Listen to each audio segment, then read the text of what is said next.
asalaamaaleykum mbokku internet Ndemen TV mbokk yi ñu ngi leen di siyaar di leen jox seen wàccuwaay di leen kontaane di leen ñaanal jàmm di ko sàkku ci yéen mbokk yi en route vers le 15 février arène nationale ku woote jàmbaar production Mansour Ba moo woote sunu frère borom jàmbaar di la ñaanal jàmm di la ñaanal tawféex di ñaan yàlla nañu yàlla def ñu fekkee ko ak jàmm di ñaan suñu borom ñaan may la ci une réussite totale ci sa journée boobu. Journée boobu ñëpp xam nañ ne incha allah Franc ak Tapha Tine ñooy bëre grand combat bi waaye Mansour Ba daf ci toftal ay combat yu am solo balaa loolu nag dañ lay masaw ci arrêté bi nga xamante ni décision bi nga xamante ni gouverneur génnee na ko préfet de Dakar ak fédération sénégalaise de lutte face to face bi nga xamante ni waroon nga ko def le 8 incha allah ñu mujj ko annulé di la ci masaw xam nañ ne investi nga génnee nga xaalis bu bari pour def ko. ñu la ci masaw ñoom nag ñooy autorité yi liñ naan ñoom ñoo ñu féete ko ñooy suñuy kilifa buñ jëlee ndogal mënuñu lu dul ànd seeg ñoom waaye ndogal li da ngay jàpp ne sécurité moo tax mesure de sécurité moo tax parce que jour boobu dafa waroon am tamit face to face Liss Ndiago ak Diop 2 am mise 20 millions arène nationale jam production woote ko donc loo ci mënu am daal dañ lay masaw di masaw borom batora di masaw monde làmb waaw waxtaan nag du ñàkk parce que face to face mënul ñàkk ci làmb parce que sponsor bi face to face mooy tax mu mën a jaay produit am kon nag dinañ toogaat tour de table waxtaan pour làmb jëm ca kanam mbëri nag loolu lu ngeen ci mën a seetlu mooy ngeen war a mën a gën a góorgóorlu violence bi ngeen wàññi ko démb kii di Boy Niang woon a waa Pikine ñu def daje def benn point de presse sensibiliser ñi nga xamante ni ñooy supporters yi pour affaire de violence tey jii à l'heure actuelle boo demee Guédiawaye ñu ngi koy def te jàpp naa ne ko xëy dinañ ko def mbokk yi foofu laay jaaree loolu mënu toloon ñàkk ñu waxtaanee ko c'était une parenthèse tey nag journée boobu le 15 février dafa am combat bu neex boo xamante daf ci am diggante ki nga xamante ni mooy Boy Khoule ak Julo bu Parcelles bu Rock Énergie mbokk yi nag tey kii laa seet si muy Boy Khoule mooy kan mooy doomu Tivaouane bi Boy Khoule mooy kan mooy doomi kon jobo bi Boy Khoule maa ko débuté boo xoolee arène nationale fii mooy juumul bëri na fi 4 combats 4 victoire diggante moom mbës diggante moom maalaw nante bu njaasaan lim ko def arène nationale waaye nag mu jub combat bu rëy combat boo xamante ni combat bu neex ndax ki muy bëreel moo ko jiitu ci làmb loolu yëpp nag di ngeen ko xam ci biir émission bi balaa ñuy dugg nag ci waxtaan bi dañuy bàyyi mbër bu nuyoowee rek ñu attaqué waxtaan yi mbër maa ngi lay siyaar. waaw Babacar maa ngi lay fay ginnaaw ma sant yàlla julli si yonent bi di sant sama ñaari waajur di sant Baye Sidi Mbacke Alxaar bu baax di ko santaat bu baax di ko ñaanal mu yàgg fi wér di sant Ibrahima maa ngi ko sant bu baax di nuyu waa Diamaguène Sicap Mbao bi yëpp bloc 16 bi yëpp maa ngi leen nuyu di leen jox seen wàccuwaay di nuyu suñu waa kër di nuyu sama bàjjan di nuyu Baye Diop waaw di nuyu waa Tivaouane nag rawatina kër Ndiop gi ma dëkk waa Parba maa ngi leen nuyu bu baax waa Kër Ma Lamine Kër Ma Samba tund woo wépp maa ngi leen nuyu waaw di leen sant di leen gërëm waaw di nuyu Mbay peinture maa ngi ko nuyu bu baax di nuyu Gilang Coor Ngumu Njaay Mbay Diop maa ngi ko nuyu di nuyu sama mag liy coor di nuyu Ngañ Sey staff bu Boy Khoule bi yëpp maa ngi leen di bëggee di leen nuyu di leen jox seen wàccuwaay di nuyu Mbay bu Boy Khoule booy yor TikTok bi maa ngi koy nuyu waaw di nuyu Jaara sama doomu ndey maa ngi koy nuyu waaw kooku day sonn si man kooku amoo fayam di nuyu waa Diamaguène Sicap Mbao suñu waa écurie maa ngi leen nuyu di jiital coach bi Jibi Njaay di nuyu mbër yi fi nekk yëpp waaw di nuyu sama coach père Youssou maa ngi ko nuyu ak waa écurie Mouhamed Ali maa ngi leen nuyu ñoom ñëpp di leen jox seen wàccuwaay képp ku bëggee Boy Khoule rek maa ngi leen nuyu la jox sa wàccuwaay loolu am na solo mais Boy Khoule gis naa ne école de lutte Mohamed Ali nga débuté mais fi mu toll nii dafa mel ni jugee nga foofu dem ci beneen écurie ñëwal ma ci loolu tuuti. waaw écurie Mohamed Ali foofu laa nekkoon képp xam Boy Khoule rek yaakaar naa foofu nga xam ne super Youssou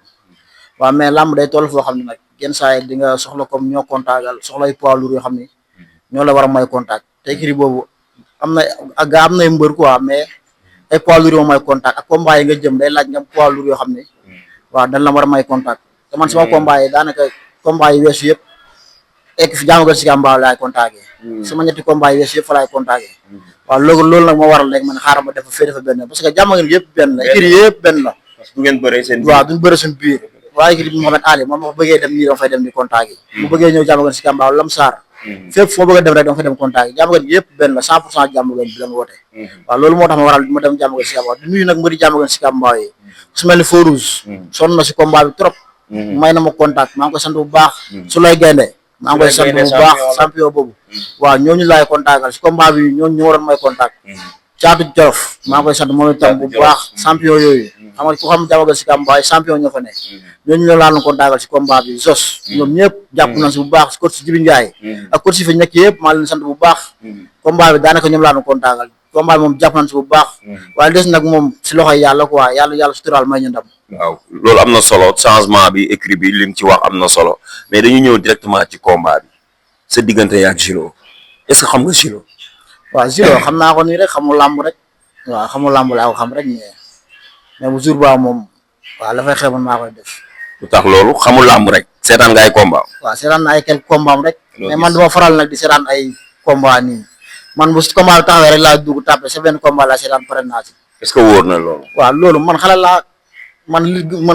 tey jii sax man mën naa laa bañ a xam jour làmb dañuy soog a gisante mais baaru sifflé li ne si man dama koy ñëw appliqué dama koy def man jëru sax ma lay xam mais baaru sifflé man li ne si man gëm naa ne man bu ma ko defee rek mu soobee yàlla dama réussir quoi mais moom moo la jiitu ci làmb de xam nga loolu waaw xam naa moom mu jiitu si làmb nag moom may sant nag loolu dama koy sant parce que muy bëre moom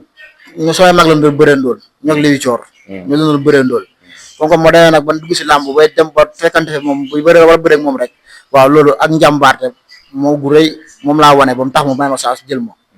mais ñi nga bëreel si li weesu ay champion lañ mais champion bu mel ni Zilo yaa ngi koy soog am sa carrière waaw loolu la gars yi wax mais waxu bu gars yi looloo am moom champion la du ma ko bañal loolu moom champion la mais boobu ndaw bi lay dajal nag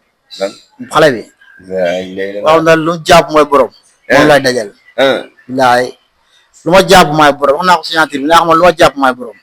te ma ko jàppee làmb ji jeex boo ko jàppee làmb ji ma ko jàppee làmb ji jeex ba bëre moom solo ma une minute bu fa yàggal sama supporter de ngeen xeexee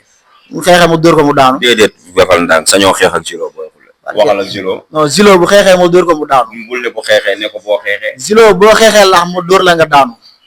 man boo xoolee maa la wax loolu bu taxawee dëggal foofu combat bi du yàgg sama supporter fi ñu jugee dafa sori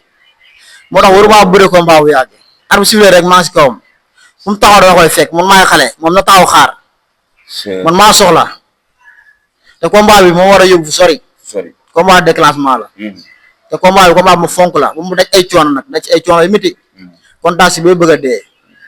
combat bu ma daj ay coono ngi nii waaw loolu am na solo si bi may commencé gis nga li ma wax la ngeen waroon am face to face le 8 wax nañ leen ne leen dañ ko mujj annulé yëg ngeen ko waaw face to face bi yëg naa ko quoi looy wax ci loolu waaw di wax ni loolu moom bëggee woon nañ ko noonu quoi mun sañoon face to face bi day am ñu jàkkaarloo waxante xas-xasloo bu jour làmb jaa ñu ñëw bëre mais violence yi am si làmb yi moo tax xam naa loolu moo am waaw di wax mbëri rek nan xoolaat seen toogaay waaw mbëri di communication bu rafet waaw di moytu lu bëri say supporter nga leen sensibiliser ñu bañ a def yenn yi parce que ñun bëri bu làmb tëjee ñun ñooy perte rek amuñu lenn lu def lu làmb xalaatuñ dara lu làmb si làmb lu bëgg a tere la suñu waajur kon danaa mujj ñu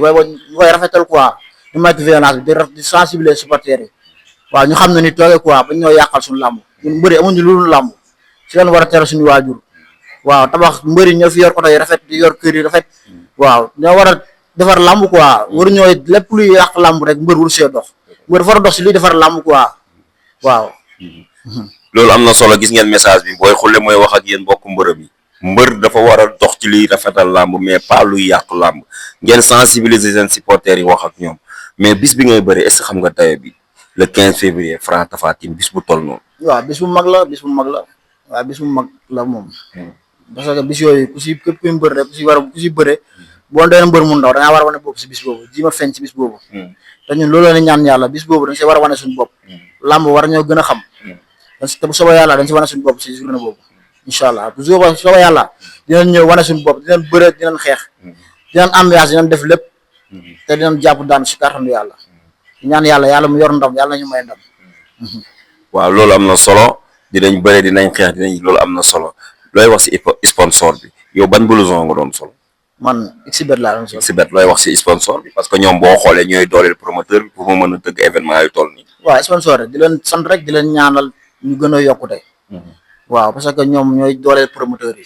ñoom moom macha allah di leen wax daal ñu gën a jàppale promoteur yi parce que làmb dafa métti promoteur yi dañuy jël seen xaalis di ko investir si lamb mais dafa métti ñoom sponsor dañ leen gën a jàppale gën a gëstu promoteur yi surtout promoteur yu ndaw yi dañ leen gën a jàppale parce que lamb dafa métti quoi waaw ñu gën a dooleel promoteur yi rek sponsor yi gën a ñëw jàppale promoteur bi ndax Mansour Ba moom jàmbaar la kooku bii mooy premier jour ma koy bëreel waaw kooku moom jàmbaar la kon jafewul seen diggante waxtaan beeg yooyu. non jafewul waaw di nuyu nag sama promoteur Gorondoy Gorondoy waaw Gorondoy moom sama promoteur di ko nuyu moom kooku sa waay la waaw sama waay la moom moo la débuté moo ma débuté kooku sama waay la maa ngi koy nuyu dëgg la loolu am na solo fi mu toll dama lay bàyyi nga wax lan nga mujj a wax sa adversaire bii nga xamante ni mooy Julo parce que dalay seetaan ni ma la jël seeni noonu laay demee incha allah parcelle jëli ko lépp loo koy wax na nga ko xam boo ko merloo wee wax ko loo xam ne waroo ko wax da nga koy gën a dugal ci combat bi bu arbitre sifflé Julo ni mel mu ngi nii waxal ak moom jàkkaarloo ak moom ne Julo li ma koy wax ni ko xale bu ndaw bi ngay dajal wax ko da nga naan Julo yow laay waxal xale bu ndaw bi ngay dajal xale bi nga xam ne moom lu mu jàpp mooy borom moom ngay dajal bu jour ba dëgëral sa bopp taxaw boo taxawee lamb yi du mat une minute ma duma la daan la man xale bu ndaw laa dañ maa yónni pare yàkkamti ma te waruma jàdd fenn dañ maa yónni yàkkamti ma Tivaouane dañ maa yónni yàkkamti ma day war am roi des arènes kër Njobbo day war am roi des arènes jàmm gën day war am roi des arènes te dañ maa yónni yàkkamti ma te roi des arènes bu si kàttanu yàlla dama koy dugal Tivaouane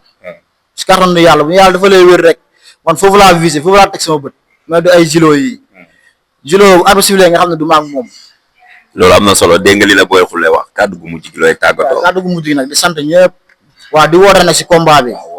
maa ngi woo waa Kër Njobo bu baax ci combat bi waa Tivaouane ma fi 113 bi maa ngi leen woo si combat bi ñu gën maa jàppale gën maa dooleel parce que man seen doom laa di jàpp woo Kër Njobo gi yëpp par baax maa ngi leen woo si combat bi waa Kër Malamine waa Kër Bakar waa Thialem Minam Mbéyeen tund woo yëpp maa ngi leen woo si combat bi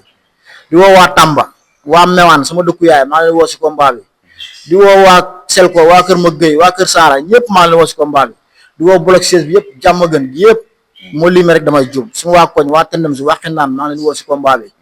ñu ñëw jàppale ma dooleel ma parce que comme lamb dafa métti mbër amul lenn lu ay jàppale dañ ko war a jàppale man ku ma jàppale rek ku ma jàppale mbër laa ku ma jàppalewul mbër laa waaw kon gars yi nan ma jàppale nag gën maa des gën maa dooleel waaw di sant nag jaata bu baax kooku moom mooy première jàmm gën fii moom mooy première kooku sama waay la kooku yàlla moo ñu boole quoi moom sama waay la mbay peinture maa ngi koy nuyu bu baax moom itam day sonn si man sama mag liy coor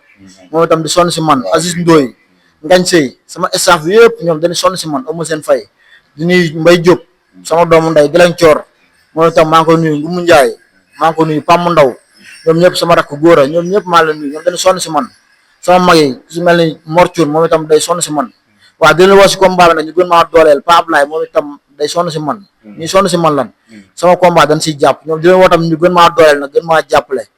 waaw waa jàngat si kam baaw nag du ma leen fàtte ñoom itam maa leen sant bu baax di nuyu sama coach super Youssou moom itam moom yàlla moo ñu boole li ma ko waxoon rek waaw maa moom yàlla moo ñu boole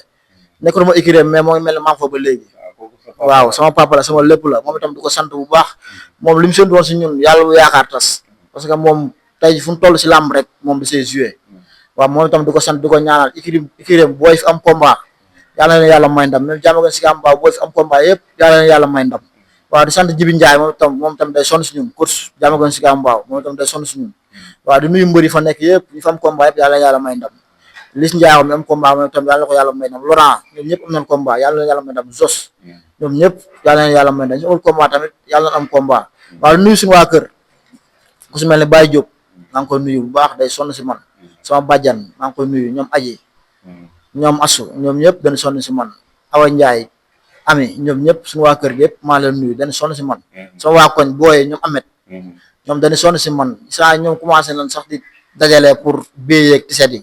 ñoom moom amoo seen fay amet ak mafiyaam bi amoo seen fay dañu sonn si man di ku ñi sonn si Boy Khoule rek amet première moom day sonn si man ma may combat du nelaw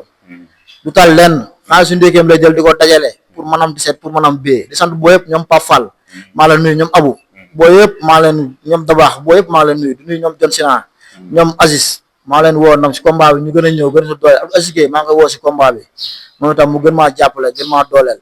waaw di woo ñëpp di sant nag sama sëriñ Baye Sidi Mbaye alxuraan maa ngi ko sant bu baax di ko ñaanal mu yàgg fi te wér di sant Ibrahima maa ngi ko woo tamit si combat bi général maa ngi koy woo si combat bi maa ngi woo si combat bi ñu jàppale ma gën maa dooleel gën maa ñaanal waaw combat bi dañ koo soxla quoi bis buñ soxla la te incha allah kàttanu yàlla da see war a am ndam te yàlla mi yor ndam yàlla nañu yàlla suturaal may ñu ndam incha allah di bëggee képp kuy bëggee boo xoolee rek maa lay nuyu di la bëggee di la jox sa wàccuwaay di wax di woon si combat bi le 15 ñu ñëw dooleel ñu jàppale ñu gunge ñu stade si fair play amul violence amul xeex amul dara sañse ba jeex ñëw toog si stade bi su war a seen mbëri yàlla suturaal ñu may ñu ndam ñu ñibbiwaat ndànk loolu la ñu woo woon kenn si violence woon kenn si xeex ñëw la sañse ba jeex ñëw yéeg ndànk jël sa bee dagg sa ticket yéeg si kaw tribune supporter sa mbër waaw di woo ñëpp di sensibiliser ñëpp supporter yëpp ñu ñëw si dal ak tee waaw loolu laay tàggatoo quoi di santaat sama sëriñ nag sëñ Sidi Mbacke alxuraan maa ngi koy sant bu baax di ko wax Mbacke yaa ngi fi te wér waaw jaajëf di la sant Babacar yow moom li la saa wax rek ñu ne yow ba ruwaatee saa rek te incha allah loolu day am si kàttanu yàlla jaajëf. mbokk yi tey nii lañ leen andiloon diwaanu jàmm gën jëloon champion bii di Boy Khoule mbokk yi mu war ci bëri ci loolu le 15 février arène nationale niñ ko defee noonu la ñuy fexe dem jëli adversaire am incha allah kon ñu leen di jox rendez-vous rek ci yeneen émission en route vers le 15 février arène nationale Franc Tapha Tine Jàmbaar production moo woote jërë ngeen jëf.